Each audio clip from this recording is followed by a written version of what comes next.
Oh yeah, that's right, we back. Today, the warm-up starts with some plank extensions. So we're gonna get into a plank on our hands, and we're gonna be lifting opposite arm and leg at the same time, so kind of tricky. So I'm gonna show you guys a more entry-level way to get into this thing. You can hop down to your hands and knees into a tabletop position, and you can do the same thing, but with your full shin on the ground, it's gonna give you a little bit more stability. So I lift my right arm and my left leg, then I touch my knee to my elbow underneath me, extend back out, and then come back down. Okay, so this is like a tabletop extension, we call it, but same basic idea as the plank extension. So if you want something that's a little bit more entry level to start with, you can begin with those. If you feel pretty good, you're ready to rock, then go to your hands and your feet and work on lifting up opposite arm and leg nice and slow. That's one, that's two, slowly, slowly, slowly go back and forth. Next up, we're gonna do a knee pull into a reverse lunge. So kind of a stretch through the hips the entire time throughout each rep. So I'm gonna grab my right shin, I'm gonna pull my knee up to my chest like so, and then I step back. I like to step back into a really deep lunge, put my hands up overhead, get a stretch through the shoulders and my hips, then come on up and switch. So don't rush them, nice and slow on the tempo through these, just embrace the stretch. It'll also get you warmed up at the same time. After that, we're doing a side plank. So we'll just go, I'll go my right hand first. I'm just gonna put my left hand on my hip. I stack my feet. If you guys are having problems with balance, you can go one foot in front of the other. But just here, hips are lifting up the entire time.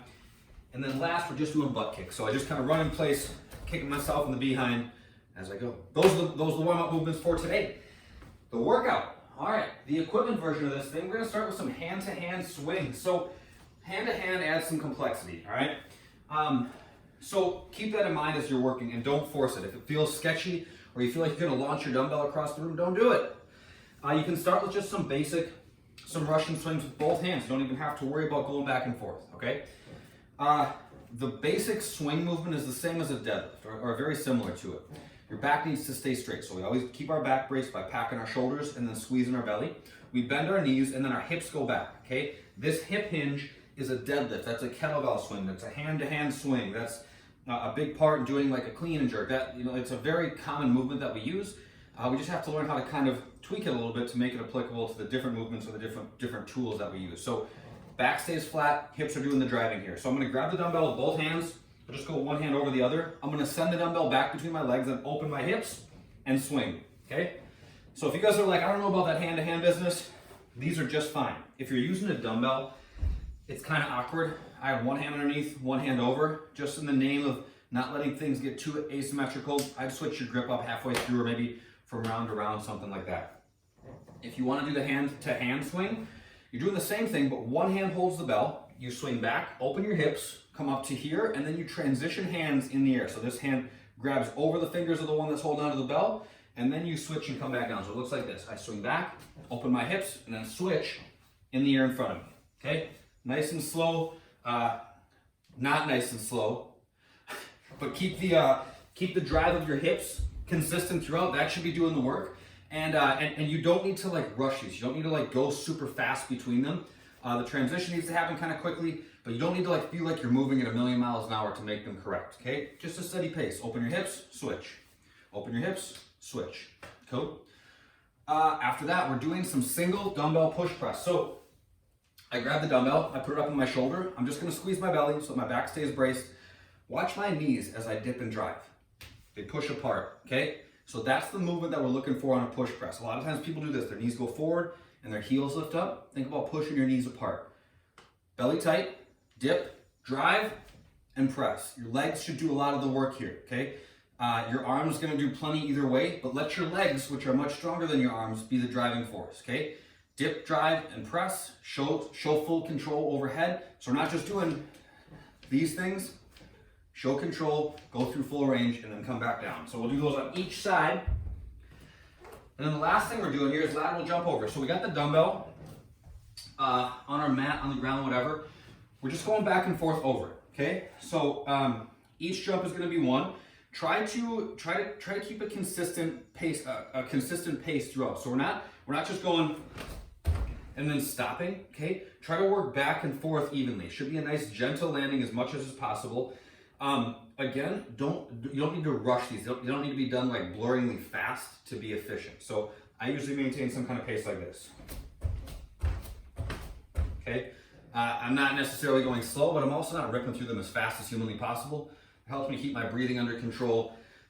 Just helps me make sure that I'm maintaining control as I work on them. So keep that in mind. All right, that's the equipment version. The body weight version today. We're gonna do mountain climbers, incline push-ups, and then lateral jumps over a target. So mountain climbers, we're gonna go to a plank. Left knee to left elbow, right knee to right elbow. Okay, you guys can go at this pace, or else you can run through, but aim for that contact with every one. I know sometimes that's a struggle. A lot of times what happens is we get into a plank and we're way spread out. Our hands are way up in front of us like so. So if that's you and you're having problems getting your hip to your knee, it could just be that your hips are a little tight and your knee to your elbow. It could just be that your hips are a little bit tight and you're not able to get through that range of motion, but sometimes what helps is just to walk your hands back a little bit. So if you tend to plank like this, it's gonna be tough to get your knee up that high. So if you can walk your hands back at all, that might help you get your knee up to your elbow, okay? If you're really struggling with that, sitting in the bottom of your squat is a good way to work on that, okay? If you're having problems getting your knee up to your elbow, sitting like this, okay, bam, there it is. Sitting down there for a few minutes every day will help you kind of work on that range of motion. After those, incline push-ups. Oh, I did such a bad job preparing for this, I'm sorry. I'll use my couch. The more inclined you get, the easier these become. So if you guys can if you're really sore from push-ups, you're just like, I'm sore and tired, I can't do a ton of them today, go to something that's more vertical. If you want more challenge, go to something that's more horizontal, okay? So I could grab the cushions of my couch like so, keep my body in a straight line, lower down, touch, and push back up. The more vertical I get, the more challenge is there. So you guys find the surface height that's right for you. Lateral jumps over a 6-inch target. Pick something, as we always say, like pick something that you're not gonna demolish if you miss and land on it. A roll of toilet paper, box of Kleenex. Don't use anything that's sketchy. Use something that if you trip on, it's not gonna hurt you or the item. The fun today, go for a run, 20 minutes, okay? Some people might be like, holy smokes, running for 20 minutes. That's a long time. And some of you guys might be eating 20-minute runs for lunch, no big deal. Go at the pace that's gonna allow you to maintain that. So if you need to go slow and just kind of keep a casual pace, do it. If you feel like you can hit it a little bit harder and you've got some energy left after the workout, then make that your workout, okay? But 20 minutes of running, let's get out, let's enjoy the weather, let's blow off some steam, and let's enjoy this run. You guys choose the pace that's right for you for your 20 minutes. After that, we're gonna do the couch stretch and we're gonna switch it up just a teeny bit, okay? So couch stretch is like an exaggerated lunge.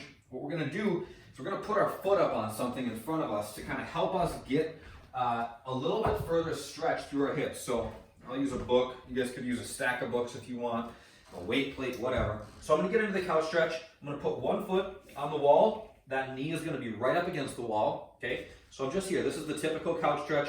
I'm working on pushing my hips down and forward. That's the stretch we're looking for. If you guys can, try to put your front foot up on something that's gonna give you a little bit more distance, just a little bit further stretch. So obviously a little like 1-inch book is not gonna make a huge difference, but it does change it just a little bit. And if you feel like you can add more than just a 1-inch book, then do it. That's it for today. 3 minutes per side on the couch stretch, front foot elevated. That's it, you guys. Hit me up if you have questions. See you next time. Later.